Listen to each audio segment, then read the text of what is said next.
rise for the pledge, please. Pledge allegiance to the flag of the United States of America and to the republic for which it stands, one nation, under God, indivisible, with liberty and justice for all.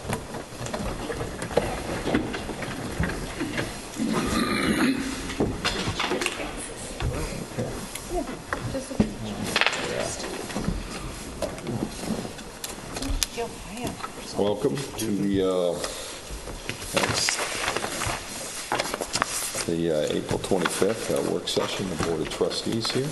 We have public comment. Anyone wishing to address the board? You have 3 minutes. We have one person who's signed up here, Francis Genovese. Come on up.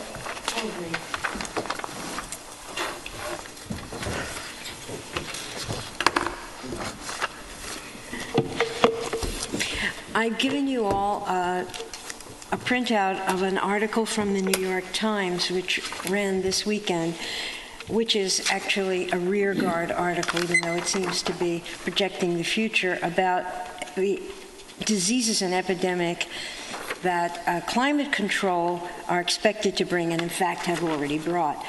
This is not a political issue. This is about mosquitoes that bring the Zika virus and the West Nile virus.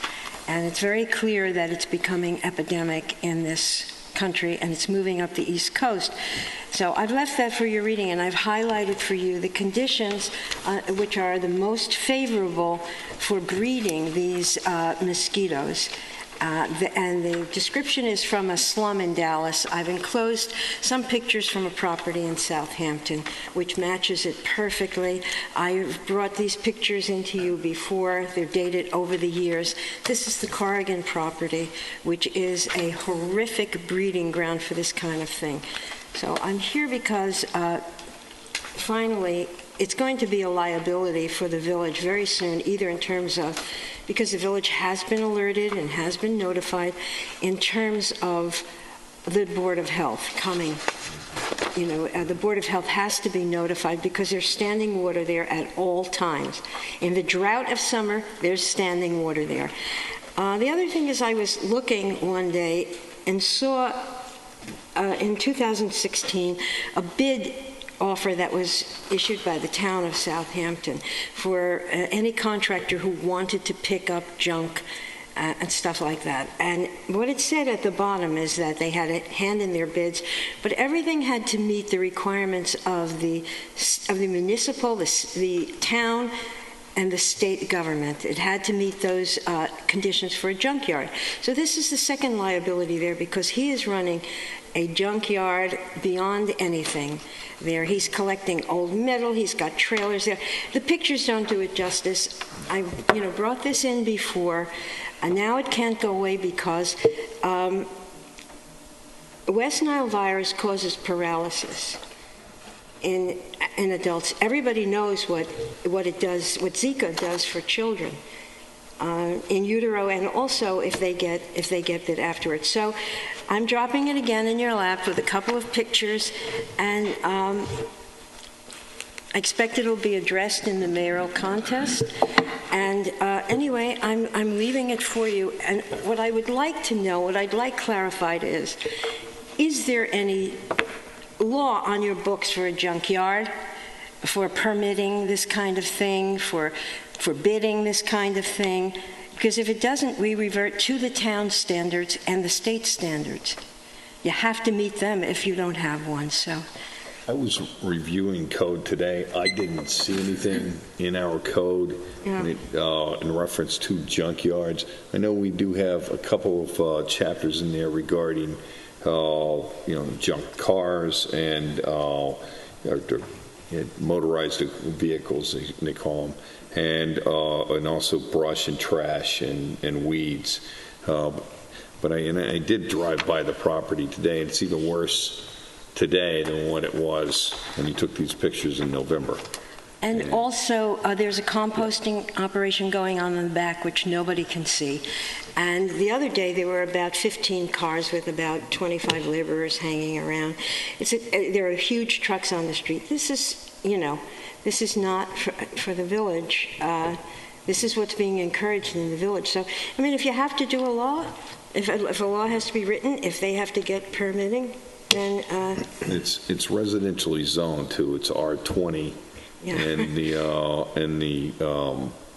And it's all, I looked at their file on the property today. There's nothing in the file that designates anything that I saw on light. I could have missed something, any type of light industrial uses and stuff. I don't know. No, I don't think Yeah. so. What is he assessed at? That was something I was trying to find out. But Yeah, I didn't get a chance to Yeah, go me in. I either. did have a conversation with the building inspector around this. We do recognize that there are actions that we do have to take, and I did leave a message for the property owner today. We'll also, if you want to check what was recently written up by the DEC in Montauk, where a bus company was jettisoning all kinds of stuff equal to the materials that are on this lot. So I don't need to belabor it because everybody knows, and I think it's now the time that action has to be taken, especially in light of the health danger that it represents, which Okay. I hope everybody will read about. Thank you. Okay, thanks, Francis. Anyone else from the public who'd like to speak? Nobody here, so I will make a motion to close the public comment section. We have no board presentations. We've continued public hearing on the proposed budget for fiscal year ending 5/31/2018. If anybody from the board has any further comments around the budget? If nobody from the public that's here, any comment around this? I'd just like to add one other thing that I didn't bring up on the first meeting with regard to one of the things that, we're dealing with is the huge increase in workers' comp, which has gone up basically almost $1 million in 7 years. However, on the positive side, our MOD, which is our rating factor based on where we stand with other municipalities as far as our claims ratio, which was 1.51, has dropped to 1.45. So it's going down at least, which is great. We're doing a lot of work with regard to addressing this. We're holding quarterly safety meetings. We've made contract changes in union contracts, as you well know, which has had an effect. And the claims this year, knock wood, to date are $67,000 with 2 months left to go. Well, last year we had $1,096,000, the year before 121, and the year before that 407 and 797. So we're on a really good spot, knock wood, this year. Keep the trend going. The unfortunately part about it is that they look at the last 3 years before they start the average of 3 years out. So, but if we keep this low for this year, it'll really help our average. So then maybe we'll start to see a drop in these premiums going forward. Steve, do they do any safety instructions, the department heads? Yes. With their employees? Yeah, we do quarterly meetings from all the crew leaders, the chief of the fire department, chief of the ambulance corps. We go through with Cook Marin, and then they bring up what training they are looking for. About 2 months ago, we did bucket truck training. Okay, we're doing training right now because of PESH with workplace violence, sexual harassment, and then ladder training. And that is a session this morning, this afternoon, 2 more tomorrow, and there's 1 tonight with the fire department. So it's mandatory for every employee to do that. What we're doing with the scheduled meetings now is that, like myself, I don't need ladder training. So I'll go, because I'm a violent person in the workplace, so I need training in that. But then, the people that are pertinent, they stay for that. And the guys have been really good, particularly with Paul Murphy and Steve Phillips in there now.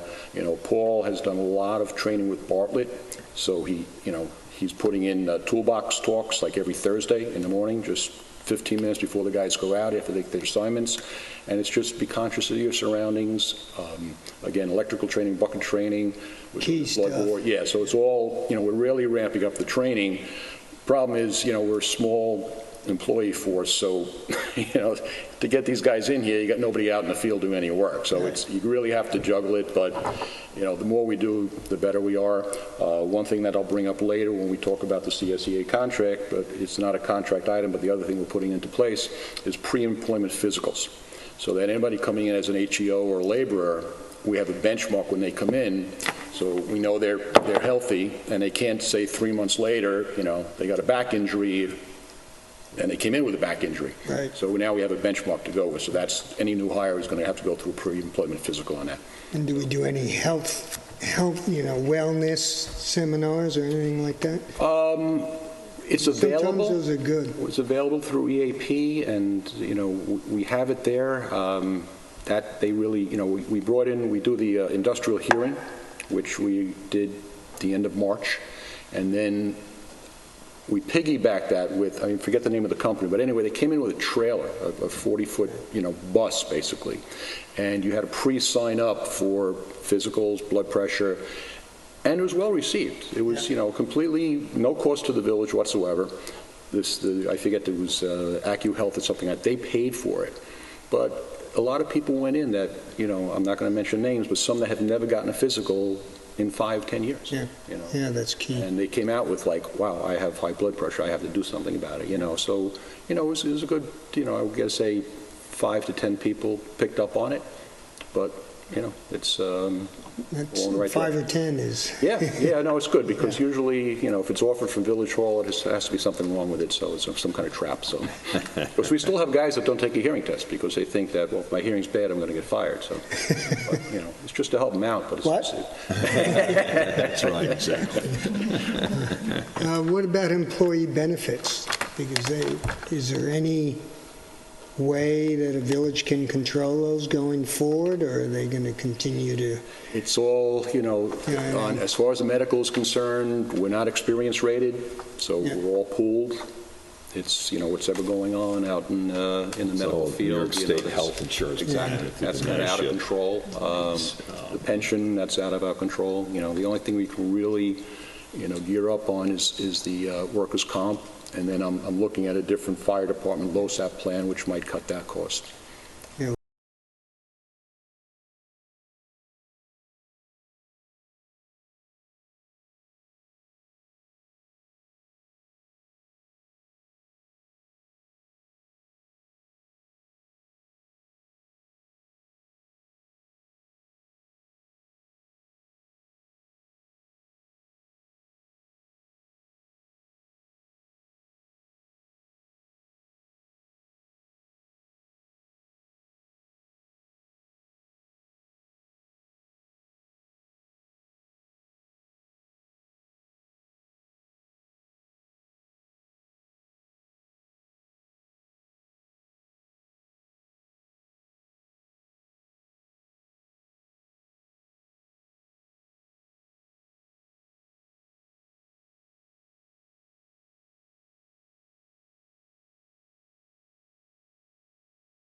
Rogers Architects PC, $12,000 from the Facilities Reserve. Is that a motion? Make a motion. Second? Second. All in favor? Aye. Okay, one item on the discussion items, the code revisions that was proposed by Dean McNamara. So what we were doing is just, we were breaking out the fee schedules first on this, and then Rick, you were going to take the remaining part of it and start Yes, there's reviewing. two aspects to this. One is fee changes, which Dean is recommending. We can do that by resolution. So you have in your book a resolution that would make the fee changes, which could be done now if you choose to, rather than waiting for the rest of the local law. I have drafted a local law which would incorporate other changes that he's requested. It hasn't been typed yet, so I certainly should have it for you for the next meeting. I don't know when you would want to have the public hearing. You probably want to see the local law before you decide to have a public hearing, although I think you've had it in your books for the last month or two. We have, yep. Because Dean had sent over a packet that highlighted in blue and red what he was taking out and what he was adding. So the local law that I'm preparing will incorporate that stuff. And in fact, I just noticed that I don't have that on my computer, his changes, so I sent him an email today asking him to forward it to me so that it'll be on my computer. Then it'll be easier for my secretary to type in some of the changes. Yeah. If we had that that kind of a local law only requires 5 days notice. So when is your next meeting? May? I think it's the 11th. May 11th. If we introduce it on May 11, you could have the public hearing on May 23. If you chose to, you'd have to get the notice to the newspaper right after your May 11 meeting so that it can be published in the May 18th issue of the press. But all that's doable if you want to proceed that way. If you want to move it quicker, you would have to schedule a public hearing based on his highlighted draft without seeing the local law. I think we'd rather wait until, yeah. It's better to wait. So,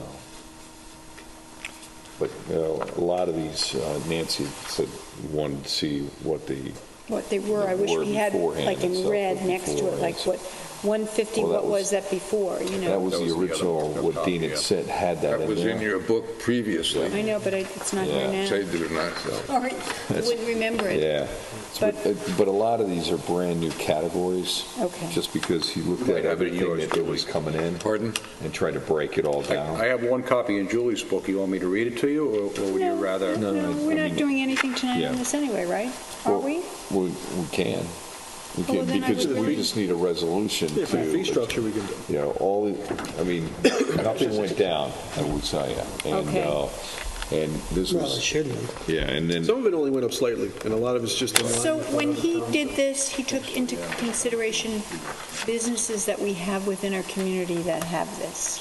Like, I don't know what explosive materials, is that a Well- gas station? well, it could be a gas station, could be propane tanks, it could be, Flares. You know, a general contractor doing work, you know. Right. yeah, you just don't know what, it could be a transport that's coming through, it has to get a permit to get a transport Right. through. So what I he still have did, my copy in my book.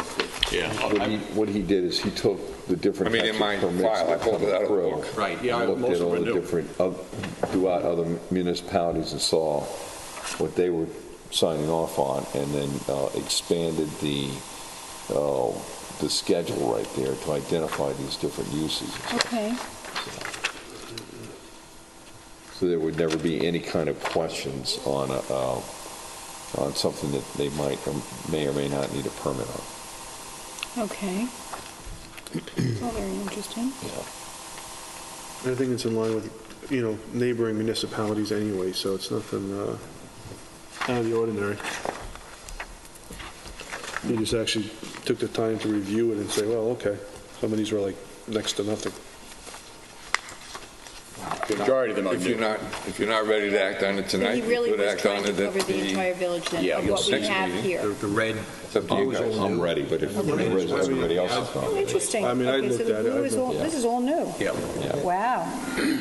Yeah, well, because actually some of the categories were kind of an all-inclusive type, so they were lumping things in, and he really went through and he broke it out, because I think he's had some issues along the way of different permits, and who thinks they need a permit and who doesn't think they need a permit.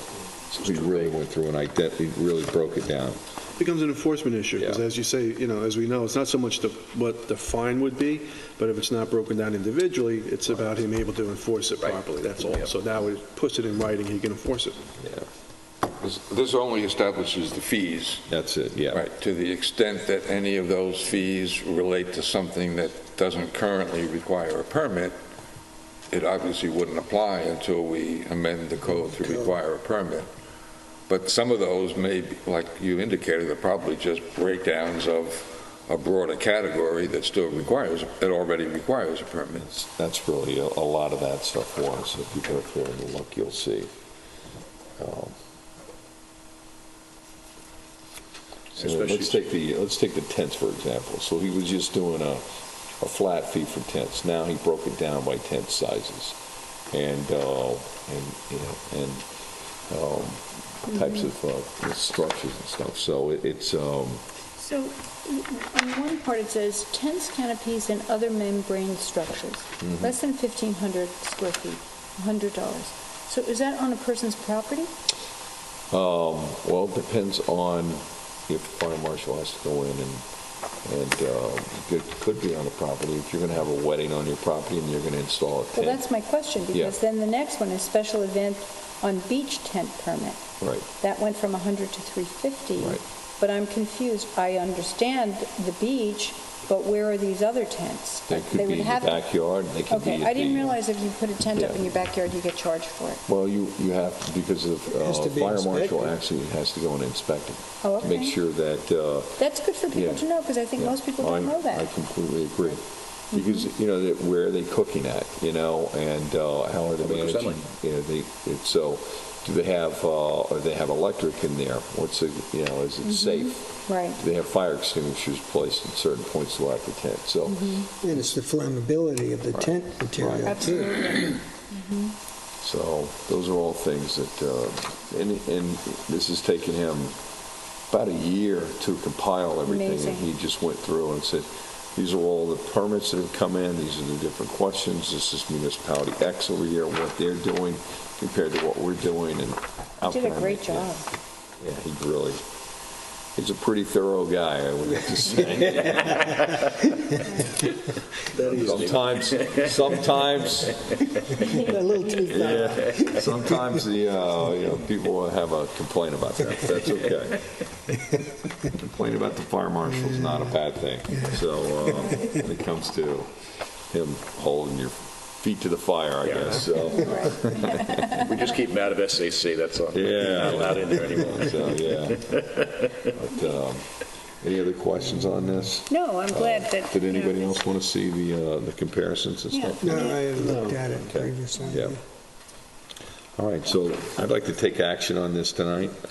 So I'd like to make a motion, resolve that subsections N and O of Chapter 58, Section 3 of the Village Code are hereby amended to read as follows. N, permit fees for each permit under this chapter, including late fees and fees for lost, stolen, or destroyed permits, shall be established from time to time by resolution of the village board, a copy of which shall remain on file with the village clerk's office.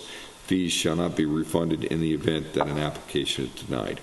And then O is permit fees, and there are 4 pages here of permit fees, and 4 pages of which I'm not going to read those numbers and stuff. So that's my motion. Second? Second? All in favor? Aye. Before you go on,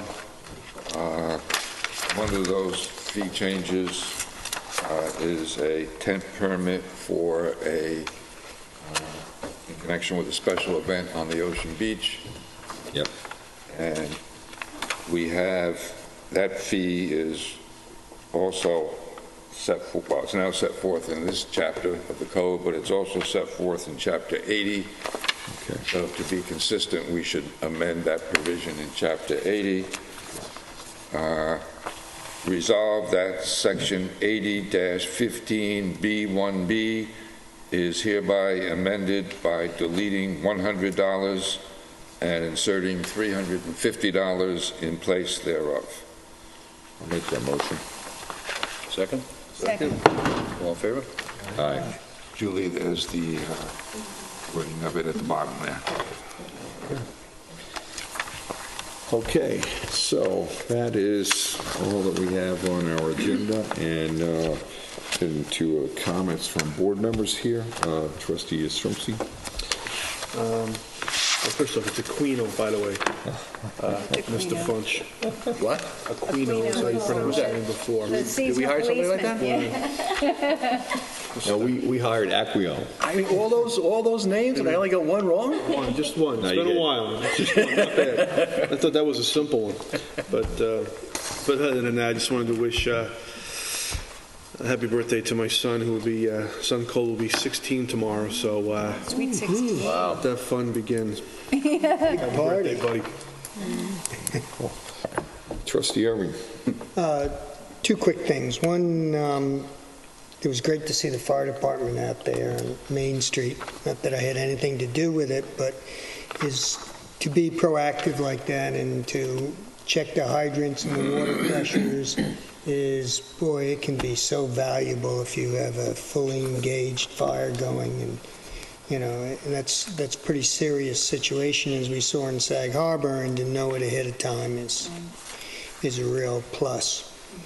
And the second thing, Nancy, which you probably should get involved with, and I think it's interesting, is, you know, as we go into spring, everybody's lawn gets greener and greener and nicer, and all the landscapers are out there with their spreaders and putting more and more and more stuff on.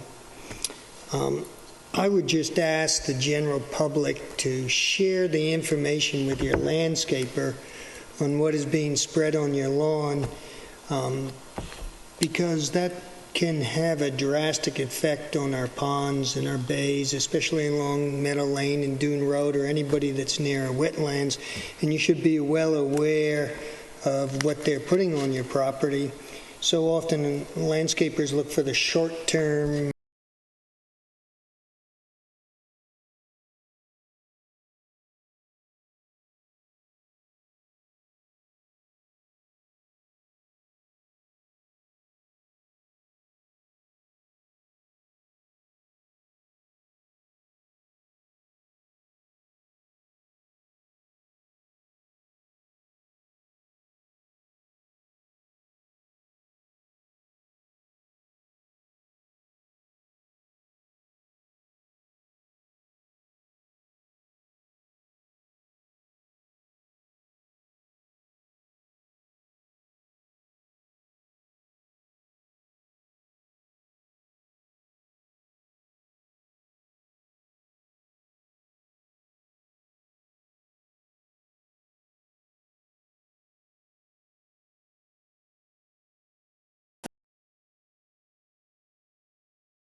summer gala at the Southampton Arts Center on June 10th. The one thing they're going to be doing there is they're recognizing Southampton Village and the volunteer ambulance department because those guys went out and created brought us to the standards to meet the standard for a heart-safe community with all the AEDs and the training and improving access and stuff. So, it's important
Second?